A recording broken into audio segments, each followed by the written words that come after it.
Hello friends, आप देख रहे हैं MKSM स्टडी। आज के इस वीडियो में हम घातांकों के नियम सीखने वाले हैं।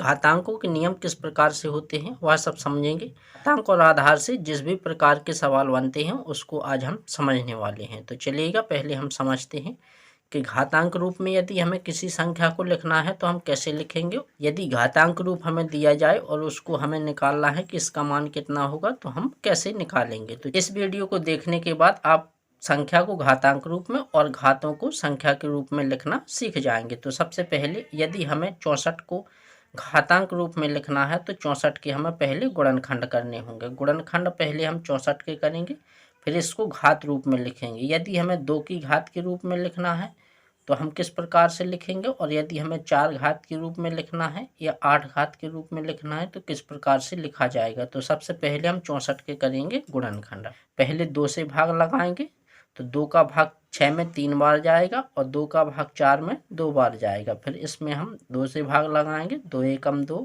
यहाँ पर 1 बचेगा तो ये हो जाएगा 12, तो हो जाएगा 2 छः 12। फिर 2 से भाग लगाएंगे, 2 अट्ठे 16, और फिर 2 से भाग लगाएंगे, 2 चौके 8, फिर 2 से लगाएंगे 2 दूना 4 और 2 एकम 2। अब 64 को हमें लिखना है कि 2 के आधार पर और 4 के आधार पर और 8 के आधार पर हम किस प्रकार से लिखेंगे। तो 2 के आधार पर घात रूप क्या होगा इसका, और 4 के आधार पर घात रूप क्या होगा, और 8 के आधार पर घात रूप क्या होगा। तो सबसे पहले हम देखेंगे कि 2 के आधार पर यदि हमें लिखना है तो जो हमने गुणनखंड किया है उसमें 2 कितनी बार आ रहा है। तो 1 2 3 4 5 6, 2 आ रहा है 6 बार। तो हम ये 2 के आधार पर लिखेंगे तो 2 की घात हम चढ़ाएंगे इस पर 6। अब यदि 4 की घात के रूप में हमें लिखना है तो हम देखेंगे कि 2 दूना 4 और 2 दूना 4 और 2 दूना 4, 1 2 3, 3 जोड़ा बन रहा है तो इसमें हम लिखेंगे 4 की घात 3। 8 आधार के रूप में लिखना है हमें, तो देखिएगा 2 दूना 4, 4 दूना 8, यहाँ से एक जोड़ा ये बनता और यहाँ से एक जोड़ा ये बनता, तो इसको लिख देते 8 की घात 2। तो इस प्रकार से किसी भी संख्या को हम घात रूप में लिख सकते हैं। 64 को हमने अलग अलग प्रकार से देखा है कि यदि हमें 2 की घात के रूप में लिखना है तो 2 की घात 6 लिखेंगे, और यदि 4 की घात के रूप में लिखना है तो 4 की घात 3 लिखा जाएगा, और यदि 8 की घात में लिखना है तो 8 की घात 2 लिखा जाएगा।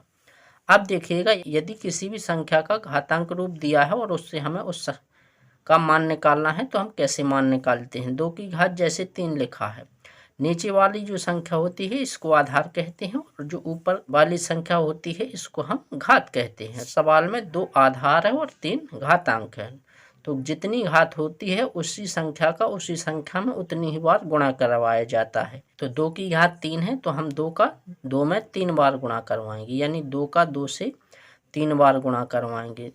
तो हम 2 का 2 से 3 बार गुणा करवा लिए। अब देखिएगा इसका मान कितना आएगा, 2 दूना 4, 4 दूना 8, तो इसका मान निकल के आया, वह आया 8, तो यहाँ पर लिख देंगे हम 8। अब देखिएगा, यदि हमें 4 की घात 3 का मान निकालना है तो 4 का हम 4 में 3 बार गुणा करवाएंगे, 4 गुणा 4 गुणा 4। अब इसका कर लेंगे गुणा, तो ये आएगा 4 चौक 16, 16 चौक 64, तो इसका मान निकल के आएगा 64। अब 2 की घात 5 का मान निकालना है तो 2 का हम 2 में करवाएंगे 5 बार गुणा, तो जितनी घात रहती है उसका उतनी ही बार गुणा करवाया जाता है। तो 2 दूना 4 होगा, 4 दूना 8 और 8 दूना 16, 16 दूना 32 आएगा। तो 2 की घात 5 का मान जो निकल के आया है वह आया है 32, तो हम यहाँ पर लिख देंगे 32। अब देखिएगा, 5 की घात 4 को हमें लिखना है तो 5 का हम 5 में गुणा करेंगे 4 बार, 5 गुणा 5 गुणा 5 और गुणा 5। अब कर लेंगे इसका गुणा, तो देखिएगा 5 का 5 में करेंगे 5 25, और 25 का कर देंगे हम 5 में 125, 125 का करेंगे 5 में तो हो जाएगा 625, तो इसका मान निकल के आया 625। तो इस प्रकार से यदि हमें किसी भी संख्या का घातांक रूप लिखना है तो इस प्रकार से हम लिखते हैं, और यदि कोई संख्या हमें दी जाए और उस पर कोई भी घात लगी हो उसका मान निकालना है तो हम उतनी ही बार गुणा करते हैं उसी संख्या से जिस संख्या के ऊपर घात लगी हो, तो उसका गुणा करने पर जो गुणनफल हमें प्राप्त होता है वह दी गई संख्या का मान होता है। अब देखिएगा, हम सीखते हैं कि घातों के नियम किस प्रकार से होते हैं और उसका प्रयोग किस प्रकार से किया जाता है। तो देखिएगा, पहला नियम सीखेंगे, किसी भी संख्या का आधार समान है और उसका हमें मान निकालना है।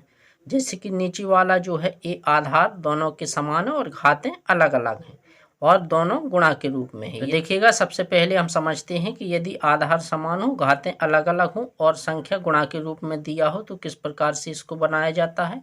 इसको बनाने के लिए यदि आधार समान है, ए क्या है आधार और एन क्या है घात, इसका ए आधार है एम घात है, आधार दोनों का समान है तो एक सिंपल सा फॉर्मूला होता है, यदि दोनों का आधार समान है तो हम लिख देंगे इसको ए आधार और घातों का जोड़ किया जाता है गुणा में, तो m प्लस n हो जाएगा।